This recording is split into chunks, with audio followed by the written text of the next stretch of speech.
So when you get stimulus and the action potential starts, you get a flood of sodium in, and this will change, right? If it was negative and you have sodium coming in, it makes more positive, right? So the more positive, it's going to start moving up. So when it hits about threshold, which is about negative 50, boom, it'll start firing off, and the action potential will go. So it depends on the resting membrane potential, and exists of voltage-gated ion channels, right? So we learned about ion channels. There's lighting gated ion channels. There's voltage-gated ion channels. There's leaky channels, which just stay open all the time, right? So action potentials here really depend on the voltage-gated. The change in voltage is what keeps opening them in succession, so the action potential can propagate. The resting membrane potential has depolarization. And we say depolarization is if the resting membrane was sitting at about negative 70 millivolts because of the flow of the ions in when they've got the stimulus from a neurotransmitter. It depolarized up to about negative 50 millivolts, and then action potential could take off.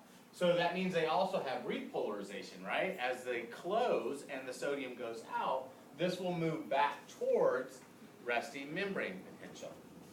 Okay? This action potential occurs in our axons, right? Between myelin sheaths. So action potentials, it's an action potential, right? So it should travel through the axon. Everybody knows that it occurs between the myelin sheaths. So if this is myelin sheath surrounding an axon, right? So it occurs between it. And then everybody knows what a node of Rambier is, right? Because you saw it again. This has an all or none principle. If I get a stimulus from another neuron and it releases some neurotransmitter in my dendrite, and they start to depolarize, if I don't hit threshold, it will not happen. It's either all or none. Okay? This versus a graded potential. And a graded potential is communication over a short distance. Okay? So usually it's a short distance from axon right to dendrite. And they're not very long. It depends on the resting membrane potential and the existence of ion channels. Same here, right? So we have a resting membrane potential, so we know that. And then ion channels. Now, ion channels will be a little different.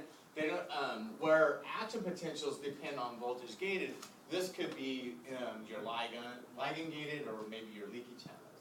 So, table I wanted to say 12.2 in your book tells you about a lot of these comparisons. Now, the resting membrane potential. Here's a big difference with graded. You can have a hyperpolarization, or you can have depolarization. So let's walk back over here. This is resting membrane potential. In the action potential, we got a stimulus, it depolarized to hit threshold, right? Hyperpolarization is I get a stimulus to make this more negative. So instead of negative 70, maybe I go to negative 75. Okay? Maybe I go to negative 80. But that would be hyperpolarization. So what do you think? Hyperpolarization, would that create a stimulus or prevent a stimulus? If I'm increasing the resting membrane. Prevent. Absolutely, right? So graded potentials can not only create, but they can prevent. And then you see depolarization, obviously. This is depolarization, right? We're going to go towards threshold. And so that would help make an action potential. This occurs in the dendrites and the cell bodies, right? So we have dendrites here and cell bodies, which means that this is not internal, like your action potential going along the axon, but this is a stimulus coming from another neuron, right? So there should be a synaptic bulb here, and that neurotransmitter is,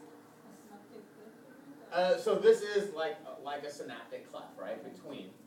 And so it's talking to this dendrite through neurotransmitter, and depending on maybe the amount of neurotransmitter that it's releasing or the type of neurotransmitter will depend on whether this gets hyperpolarized in the dendrites or the cell body, or whether this gets depolarized to send off an action potential.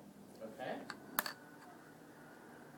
Vary in size and strength. You can have a small stimulus to help prevent an action potential, or you can have a very strong stimulus or vice versa.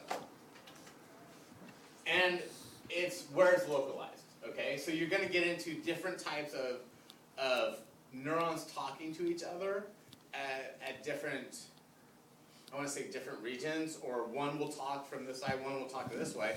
One may be a stimulus, the other one may be something that does hyperpolarization. Okay, one turns on, maybe one shuts off to a specific neuron at the dendrite. So the way they differ, action potential and graded, is they'll differ in amplitude and duration, right? So amplitude is strength, duration is amount of time. The type of channels and the location of the polarities. So type of channels, we know we're dependent on voltage-gated ion channels for propagation of the action potential for the axon here, where this one can use like gated, but you look at the table and it'll tell you, sure. Propagation and refractory periods differ, okay? When you have a refractory period or this action potential sent on, there will be a period where you can't have another stimulus, right? It also doesn't work like wave summation. You can't have a stimulus and another stimulus and it gets stronger. It's just an electrical signal. So you reach threshold, it sends on electrical signals. You reach threshold again, it's not stronger. They don't, it doesn't make stronger. It's just, there goes another electrical signal on, right? So that's pretty much it. So you guys are going to go into excitability, membrane potentials. You're going to go into resting. You're going to talk about depolarization, repolarization. You're going to get introduced to some things that you guys have already talked about, which is your sodium-potassium channels, the pumps. All that is coming up. And then, of course, you guys already did the other one. And then this is Ka, right? So you guys, this is the first thing you guys tackled, right? Dendrites, they can receive information from other neurons. You have your Nissl bodies, and they are your rough endoplasmic reticulum. They synthesize special proteins, and the way neurons talk to each other is through this neurotransmitter. So this is where your neurotransmitters are made. You have the action potential. You can see it jumping from node to node to node. There's different areas. So the cell body, they put soma here. Axon, HELOC, this is location. IPSP and ESSP. So you'll find out during excitatory and stimuluses that you receive, certain are inhibitory and certain are excitatory. So this is myelin sheath. Note, like I said, form Schwann cells, in the PNS, oligodendrites in the CNS, and you guys know the four, in the CNS, kind of the four major cells that support the neuroglia. You guys all know neuroglia. So you have oligodendrites in the CNS, produce myelin sheaths, right? And they maintain that. You have astrocytes that help develop the blood-brain barrier. So nutrients have to come from the arteries through the astrocyte and then into the neuron, right? The neuron doesn't connect. You have these other cells that are like the macrophages, called the microglia or whatever. Okay. And then you have this that helps produce and circulate CSF, are known as epididymal cells. Very good. And then where you have support cells in the CNS, the supporting cells in the PNS are satellite. Your satellites. And the ones that do the myelin sheath, of course, you can see Schwann cells. Fabulous. I think that's all we got.